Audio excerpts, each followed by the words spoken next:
Welcome to Chillin' 101. We hope this video helps. You start by exposing the cam lock so you can work from both sides. This reduces stress on the plastic. Use a screwdriver to remove visible screws and a flashlight to see inside the pocket. Once done, pry off trim or dowel covers gently so the cam body is reachable. You do this because access lets you undo the locking rotation rather than forcing the cam out. Make sure to collect screws and keep orientation noted for reassembly. These early steps save time and prevent damage. You now focus on releasing the cam. Insert a flat screwdriver into the cam slot and turn it to the unlocked position. That aligns the internal tab so the cam can slide free.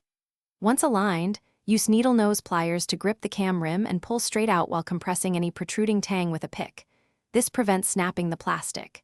If it doesn't move, make sure the mating bolt is backed out 1 or 2 turns to remove axial pressure, then repeat the pull, steady force, not jerks.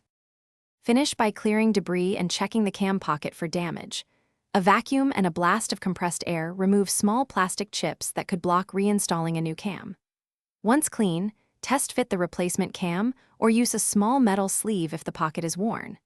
If the cam is still stuck, you can carefully drill a 3 to 4 mm pilot through the center of the lodged plastic to reduce friction, then pull the remnant out. Be cautious not to widen the hole steady. Controlled action prevents. Thanks for watching. Consider subscribing if we helped you.